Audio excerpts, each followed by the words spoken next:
actually having a tax preparer do my taxes this year. I usually do use TurboTax. So what happened was when I used TurboTax, I've used TurboTax before, and it's pretty straightforward. It's kind of like Tax Act or any of the other one software applications that it's just questionnaire. They ask you questions, and it goes and it fills in the forms, the appropriate forms that are relevant to your current tax situation. And usually it's been pretty good, but in 2021 I lost my wife in July, and so I put for the year of July I put on my taxes that I was married filing jointly. So the year of my wife's passing away, I filed as married filing jointly. Okay, and then it went through blah blah blah, and I got a refund back because I always get a refund because I always pay more than I have to, right? I never owe them. They always owe me. So I get my refund back. And then 2022, I do my taxes for the year of 2022. So I'm filling out. They're going through the questionnaire, and in the TurboTax questionnaire, it didn't ask whether or not my spouse had passed away.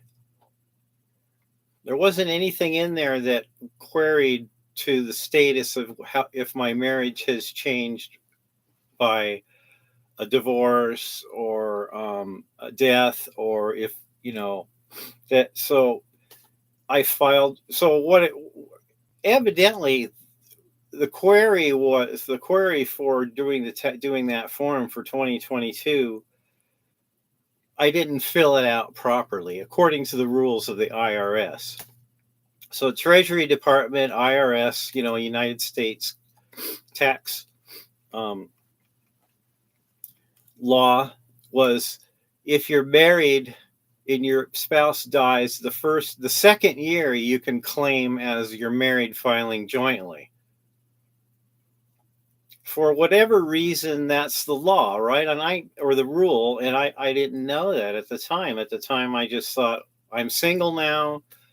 She passed away in 2021, and in 2022, I'm single. So I put I'm single, and it gummed things up. So the IRS sent me a letter back, said I got to fill out a form 1310, and it was very confusing. It was about a decedent,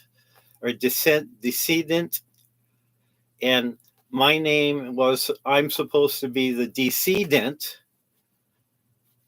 and it's confusing for me. Is that the deceased or the decedent? So it's a word referring to the person that's still alive, the decedent. That's so according to the IRS, the letter that they sent me was, oh, you're claiming money for this person, and you're not married to them, therefore you have to fill out this form. And I thought, wait a minute, in 2022 I wasn't married. She passed away the year before. So why are they wanting me to file that I'm still married to her? Maybe it wasn't apparent to me at the time, and I just said, just file single because I'm single now. They'll probably just. And so I filled out the form, that I'm the spouse. I checked off I even copied the death certificate, sent that in, and they sent me back another letter, but it was similar to the first letter that wanted me to fill out a 1310. It was similar to that. So I started looking over it. It had the decedent was somebody else's name, was a decedent. So what I did is I went to a tax professional and hired them, and I'm going to leave it up to them. I'm not going to worry about it. And let it bother me. I mean, maybe if I owed them money, if I owed the government money and that was an issue, maybe it would be bothering me more. But it's still, I don't like loose ends. I don't like things that are. It's when you fill out taxes, when they ask you all these questions about your income. Did you sell a piece of jewelry? Did you have a garage sale? Um, did you did you trade anything with anybody? Did you trade an old sofa for a lawnmower with your neighbor?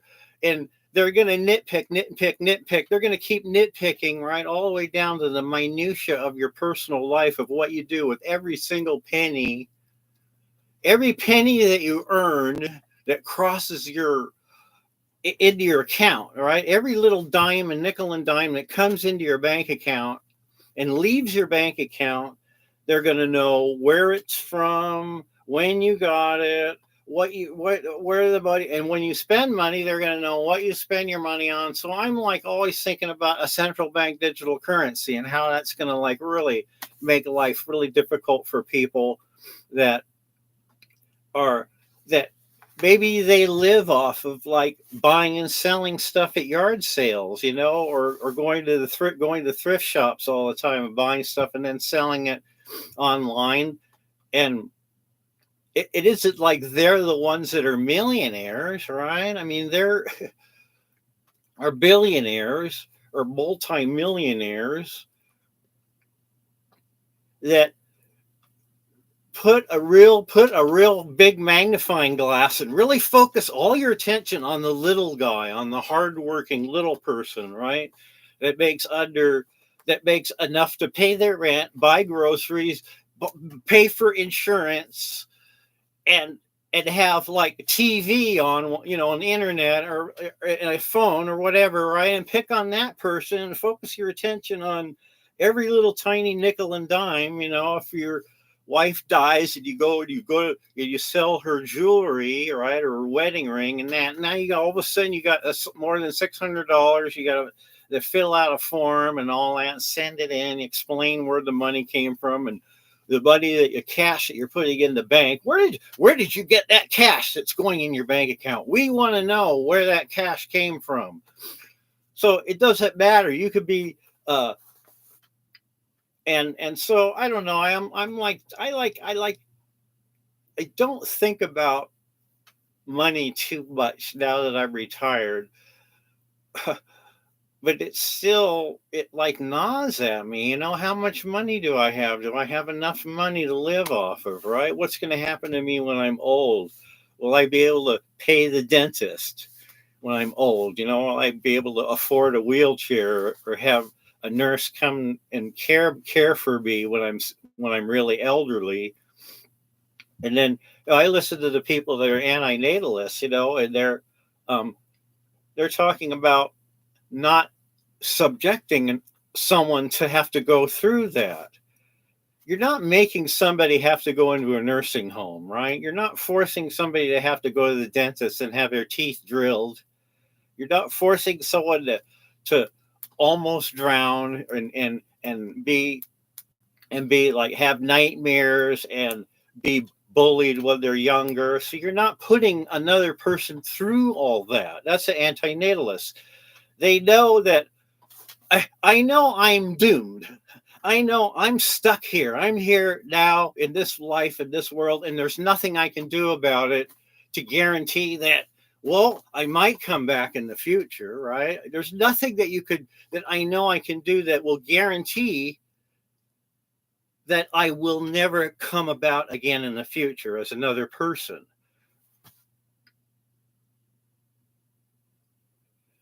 But I don't use antinatalism as a means of getting around that. I understand antinatalism in the context of it's an entirely different person. It's not me or not a potential me, but that's an entirely different person from me. And being an antinatalist doesn't give me an out to get out of this. I can't will myself to never come back again, to reincarnate. So where I was going with this, I was going about dreams that I've had recently. I recently had a dream where I was I was on a crowded bus in China, and my fear was that I don't know where I am, and I don't have my wallet with me. I don't have my phone. I don't have any identification. I don't think I have any money on me. And here I am on this crowded bus in China, which is a foreign country. I've never been there before. And I'm dreaming that I'm this person that's on this bus that's going somewhere in China, and people are getting off, and I'm like one of the last people on there. And I realize I don't have my phone. I don't have my wallet. I'm looking out the window and I'm trying to figure out where I am, what I'm going to do when I have to get off the bus and I have to start walking around the street. And if, if, and I hate these dreams, they're recurring dreams, and I hate when I have them. I'm back at my old job, and I'm working in the office, and I leave the building and I go outside, and I'm starting to, I have to get back to my office, but I get lost in the neighborhood or around where the company is. And I'm trying to find my way back, and I'm looking around, and not knowing where. It's like having amnesia, right? When I'm dreaming and I'm having these that I'm someone else, those are like a nightmare. But it's a dream. Or is that an experience I'm having from a previous life, right? Is that when I'm dreaming that I'm someone else and I'm not me, this person, I'm dreaming I'm another person. Is that remembering a previous incarnation? Or but to me, the dream is just your brain, which is your physical brain, right? We are physical brains. To me, the dreams are just a way of sorting things out, of trying to make sense out of things that are problems I'm going through in my own personal life. I'm having these struggles, I'm having issues and problems, whether it be a health problem or like a family problem, or a relationship problem, or just a problem with having to deal with something that I'm not really sure how to deal with it. I don't know if I'm properly prepared or equipped to have to deal with that. And I'm having to deal with that. And I'm afraid to get help because I don't know if somebody's going to just take advantage of me if I ask for help. Um, so with doing taxes, I've always been like, the fewer people that see what I have as far as my taxes, and the better off I am. If it's just between me and the IRS, with nobody, no in between person, just me and the IRS, right, dealing with my issues, or anyone that works for the IRS. So there's been a little bit of trepidation as far as like seeking out help for that. And where else was I going? That was pretty much it. It was a block out a dream. I was in an entirely different. I was in China, or it was like in Asia, like Mongolia or China or somewhere. But I was on a crowded bus. It was a desert. It was like a dry area because I remember it was smoggy. And I was looking out the window and I was trying to orient myself. I was looking out the window, looking and seeing, where am I going to go when I get off this bus? Because I don't know where I am. And I remember looking, like patting myself down. I didn't have a wallet. I didn't have a phone, and I didn't know anybody there. They were strangers, and they were like all speaking in another language. And here I was on this bus, and I was going to have to get off and navigate my way around. And that sense of dread in my dream. I don't know where I am. I'm lost. What am I going to do next? That really, really, really comes down hard and heavy on me. And I don't like those dreams. It's like dreaming about I'm at work again, and I'm trying to find my way I'm going to my office. I sit down at my desk. I turn the computer on. It's software that I've never used. I'm unfamiliar with it. I can't log in. Everybody else is like doing their job and doing it, just sitting and doing their work like they're supposed to. And here I am, I'm fumbling around. I go to my office, and somebody else is there, and there's all these people that are it's from the office is familiar to me. I know the building and that the physical building and the way the offices are arranged, but I don't know anybody there. Everybody at work is a stranger, and but I haven't. Yeah, so those dreams. But those dreams about work are getting fewer as I get older, and I'm retired now, and it's not that I worked at these places, and I worked at a lot of different companies, this one in particular, but there was other companies that I've worked for in my career, in my work history, that I didn't really, it was a drudge. Sometimes it was drudgery, but most of the time it was okay. I liked my job. The people I got along with okay. They were, sometimes I made friends, sometimes I didn't. Sometimes my friends that I made died. That was another thing that happened to be a company I worked at. And I had training, or they gave me opportunity to do different things, and I worked my way up. I kept my job. I didn't really earn another higher position, but I was just able to maintain my job title. And I shouldn't be worried about it, but yeah, worrying about your taxes is like I'm worried about my taxes because I'm thinking maybe someone stole my identity.